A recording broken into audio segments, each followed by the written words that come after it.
La verdad sea dicha, la humanidad no fue capaz de frenar esta pandemia. Es cierto que vamos a derrotarla con las vacunas y las intervenciones contra el contagio, pero hemos debido ser capaces de evitar que esto pasara.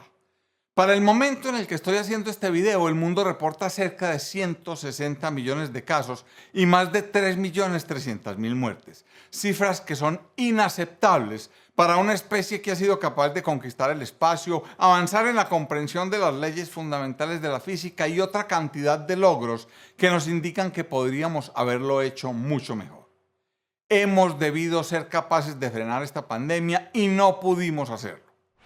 El año pasado, durante la Asamblea Nacional de la Organización Mundial de la Salud, los países le exigieron a la OMS que iniciara una revisión independiente que evaluara cómo se desarrolló la crisis del COVID-19 con el fin de extraer lecciones para el futuro. El 12 de mayo se publicaron las primeras conclusiones de este panel que sugieren que el problema fue la consecuencia de una mala comunicación entre la Organización Mundial de la Salud, los dirigentes de las naciones y la población. Discutir de forma somera las conclusiones a las que llegó este panel independiente, que examinó de forma sistemática, rigurosa y exhaustiva por qué el COVID-19 se convirtió en una crisis sanitaria y socioeconómica mundial, es el objetivo de este video, para ver si por lo menos aprendemos algo que nos ayude en la próxima epidemia.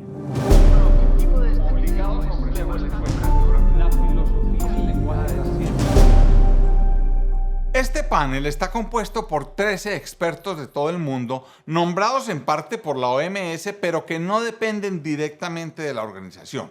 Este grupo de científicos identificó a febrero del 2020 como el momento en el que, en un universo paralelo, se podrían haber tomado las medidas necesarias para evitar el devastador número de víctimas que ha tenido la pandemia.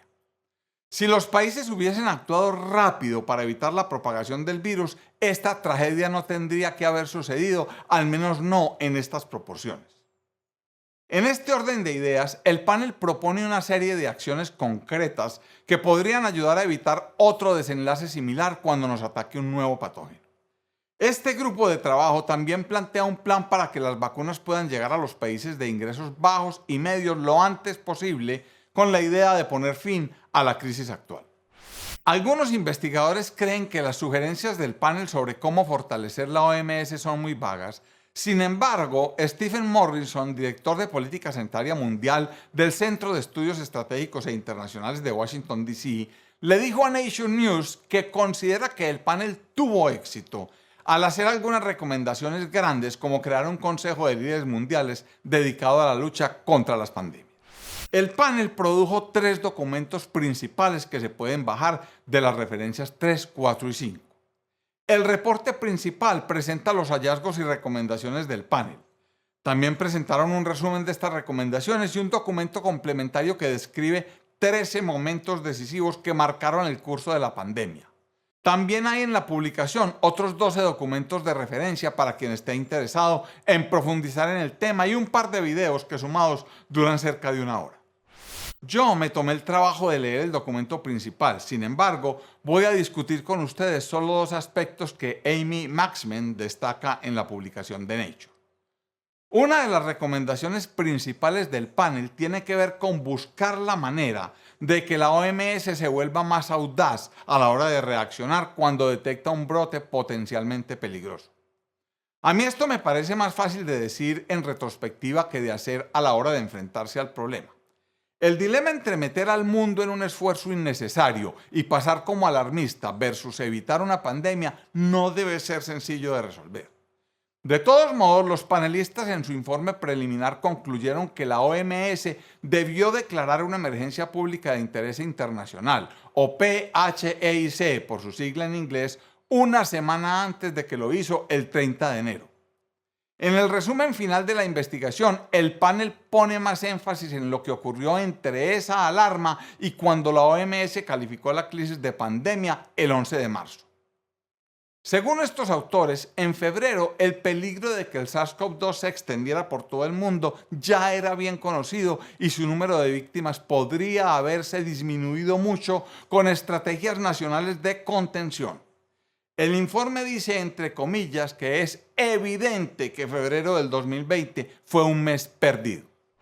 Algunos países asiáticos, todos lo recordamos, tomaron medidas rápidas en febrero del año pasado que incluyeron la realización de pruebas exhaustivas para detectar el virus y el seguimiento de las personas que dieran positivo. Pero el resto del mundo se quedó de brazos cruzados, probablemente debido a la forma como la OMS comunicó el riesgo durante ese mes. El panel cree que la ponderación de la evidencia por parte de la agencia fue demasiado prudente y eso pudo haber ayudado o puede ayudar a explicar por qué muchos países no tomaron medidas rápidas.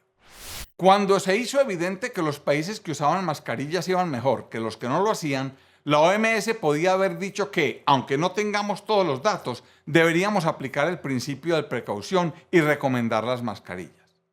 Del mismo modo, el informe indica que los gobiernos podrían haber tomado más en serio el peligro del SARS-CoV-2 si la OMS hubiera calificado este problema como pandemia, a pesar de que el término no está definido en los protocolos que tiene la agencia para gestionar las emergencias sanitarias. Es muy claro que Colombia fue uno de esos países que tardó en reaccionar, a pesar de que científicos independientes y algunos políticos locales ya habían prendido las alarmas.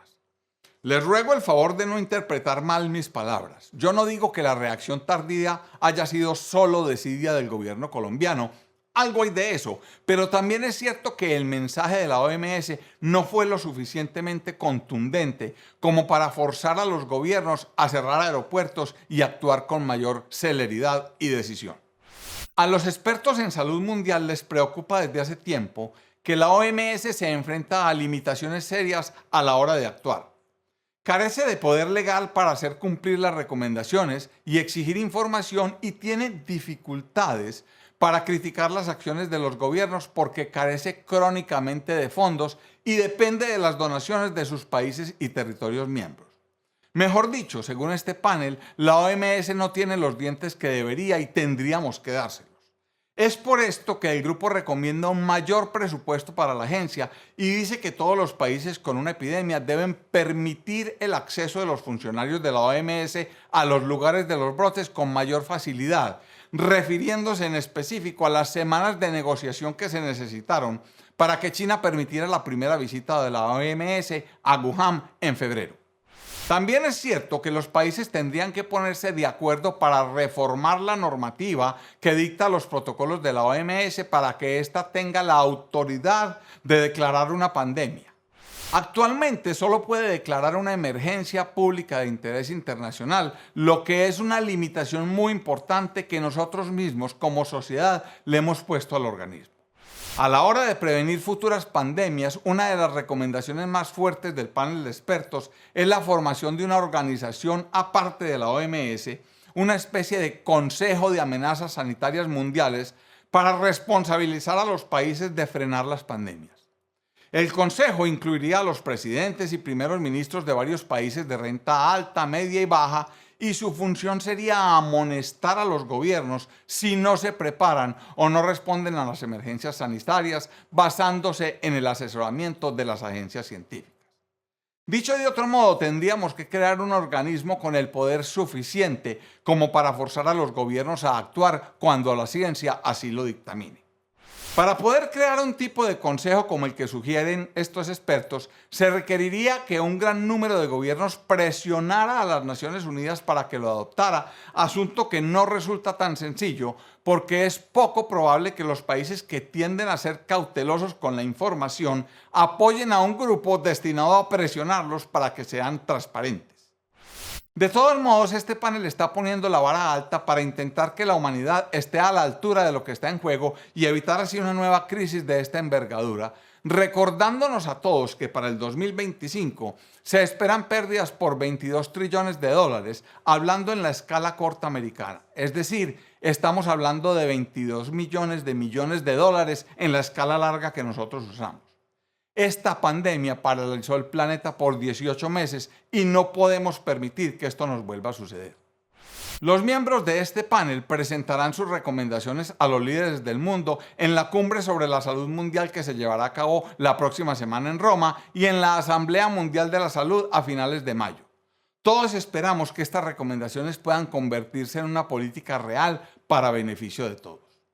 Mientras grabo este video, la comunidad académica mundial empieza a reaccionar a las conclusiones de este panel. En las referencias les dejo la publicación de hace minutos del MIT Technology Review y de Science para quien desee complementar la información que acaba de recibir. Esto ha sido todo por este video. Si les gustó, los invito a compartirlo en sus redes, a regalarle un like y a suscribirse al canal, activando la campanita allá abajito que les garantiza que les van a avisar cuando suba un nuevo video.